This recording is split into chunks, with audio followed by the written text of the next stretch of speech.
Morning. Woo, response. That's exciting.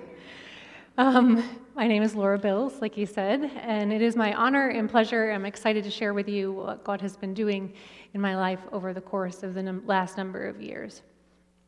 How many of you have wrestled with sleepless nights? Well, this story starts in the middle of the night.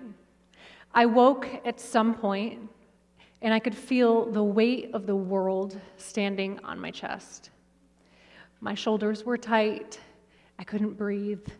I tried to pray about it, to hand it over, to surrender all the little things that I thought were holding me down that night in bed, but I could not let it go.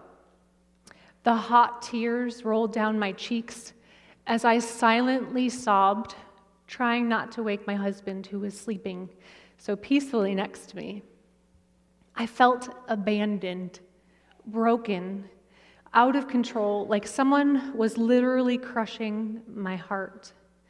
I felt powerless, and yet I still felt like this was the road that God asked us to walk.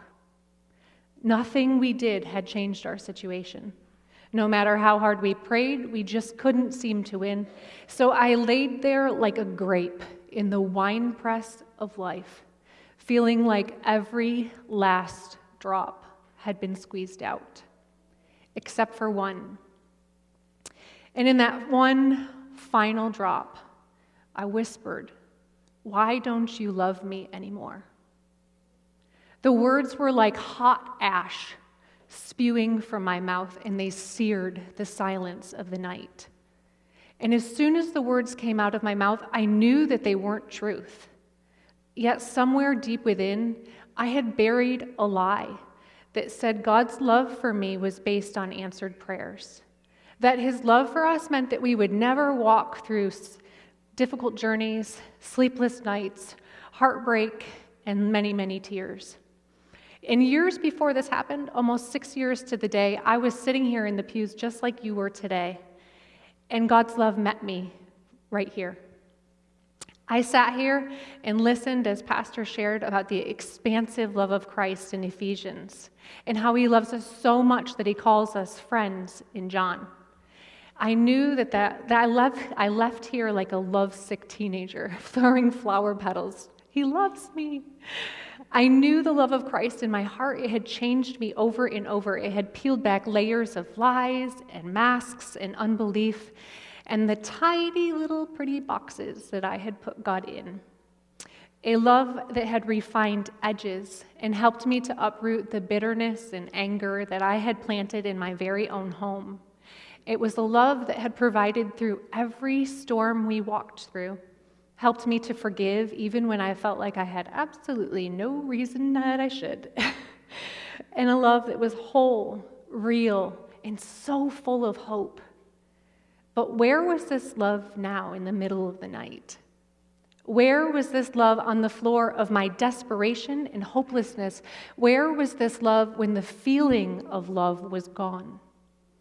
I laid there in the stillness for a minute or two, processing what had just come out of my mouth, and like a parent who kneels down to look eye to eye with a toddler who had just finished throwing a temper tantrum, his peace washed over me. He lifted my tear-stained face to his and whispered, "Love you?" My love for you isn't dependent on who you are or what you do, how much money you have in the bank account, how your children are behaving, how your husband treats you. Love is who I am. Love is a state of being. The Bible says that the truth will set you free, and in this moment, it wasn't just believing the truth, it was admitting the truth that I had held deep inside me. This last drop had to come out so that he would be able to fully build my life on the whole truth of his love instead of what I had just believed it should be. God's love for us is not circumstantial. He was the beginning of love, the end of love, and everything in the middle. He has and always will be the same. He is consistent. He is love itself.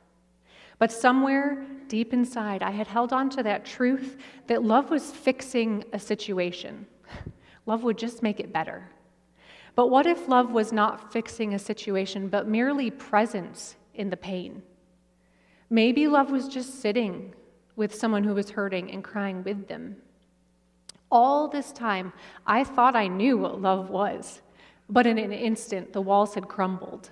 He destroyed the cracked and faulty foundation like the sandcastle on the seashore that I had been building on and put a cornerstone in place. A stone that had given me an unwavering, unmoving, unshakable place to stand on no matter what storm we faced in life. And this love became my firm foundation. And in that moment, he showed me what love really was. Love lifts our face to his and calls us child, even when it feels like no one else could or would. And this incredible love has been pursuing us all along. And you are everything he's always wanted, just the way you are right here in this moment. I had prepared an entirely different story to share this week. But as I sat face to face with the hurting this week, God nudged me with how much people needed to hear that no matter where you are right now, there is a love that's greater. There is a love that will meet you on the floor of heartbreak and desperation. There is a love that will meet you in hopelessness, and it knows exactly what you're facing and exactly how to walk you through that story. There is a love that's waiting for you, no matter what you've done.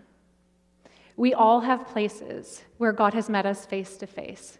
And I could go on all day long about love and how it's changed my life. But what I really want to leave you with is this. Your story matters too. The road that you've walked, the hard things that you've walked, if you keep them silent, the enemy wins.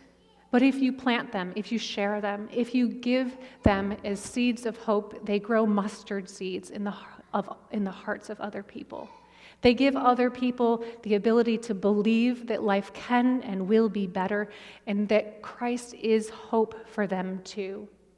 As we embark on this new season of vision and outreach and loving the community in 2020 and beyond, I encourage you to pray about how God could use your story, of what he could do through you, not because you did anything more than sharing what he has done in your life.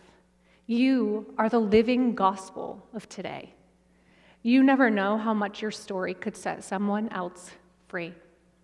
I pray today that you take the hand of love, that you let him remind you when days get hard of who he really is and who you are in him, and that this love would carry you through the rest of your life and impact future generations, because love is the greatest legacy that we leave.